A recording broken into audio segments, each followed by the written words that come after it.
جس منصب پہ آپ لوگ ہیں، آپ لوگوں سے توقعات بھی ہیں لوگوں کو، اور آپ لوگوں کے امن کے ضامن بھی ہیں، لیکن جس نازک حالت میں آپ کھڑے ہیں، آپ کے رویے بڑے اثر انداز ہوتے ہیں۔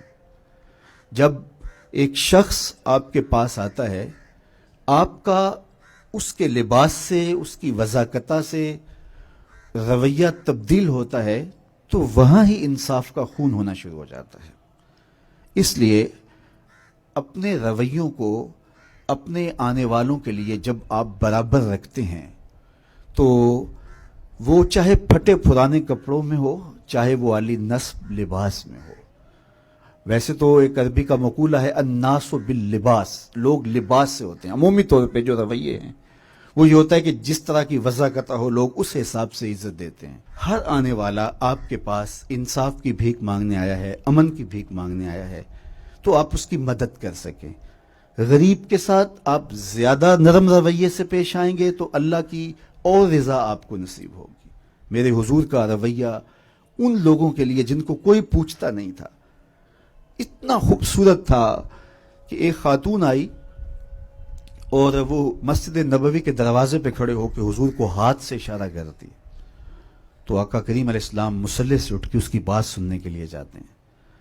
تو اس نے کہا میں نے آپ سے کوئی باتیں کرنی۔ فرمایا کیجئے۔ اس نے کہا یہاں نہیں کرنی۔ کہاں کرنی؟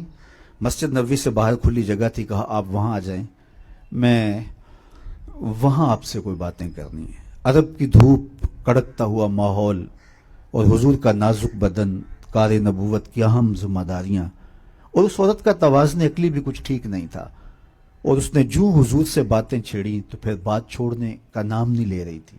اب گھنٹے لگ گئے، حضور سن رہے ہیں کان لگا کے۔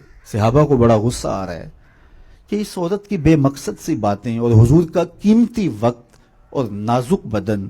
خیر جب خود وہ اپنی باتیں مکمل کر کے جانے لگی تو غالباً حضرت عمر نے کہا حضور اس کا توازن عقلی ٹھیک نہیں ہے، اور لوگ اس کو دیکھ کے راستہ بدل لیتے ہیں۔ جس سے باتیں چھیڑتی ہے پھر جان نہیں چھوڑتی۔ آپ کا وقت قیمتی اور بدن نازک، اور کار نبوت کی اہم ذمہ داریاں، اور اتنی دیر اس نے آپ کو کھڑا کیے رکھا، آپ ایسی ویسی عورتوں کی باتیں کیوں سنتے ہیں؟ اس کی تو کوئی بات نہیں سنتا۔ تو حضور نے فرمایا عمر پورے مدینے میں اس کی کوئی نہیں سنتا، میں بھی نہ سنوں۔ اور اس بڑھیا کو آواز دے کے کہا بڑھیا جب دکھڑے زیادہ ہو جائیں جہاں مرضی کھڑا کر کے محمد کو اپنی باتیں سنا لیا کرو۔ تو رویوں کی خوبصورتی آدھا دکھ ختم کر دیتے ہیں۔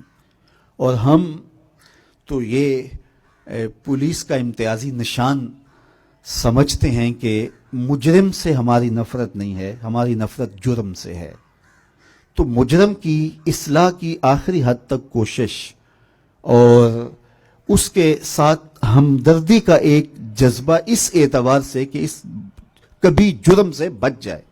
اللہ کے محبوب علیہ السلام کے پاس جب مائز ابن مالک آئے تو اس نے بہت بڑا جرم کیا تھا، تو حضور علیہ السلام نے انہیں 2-3 مرتبہ ٹالا، لیکن وہ بار بار خود اقرار کر رہے تھے۔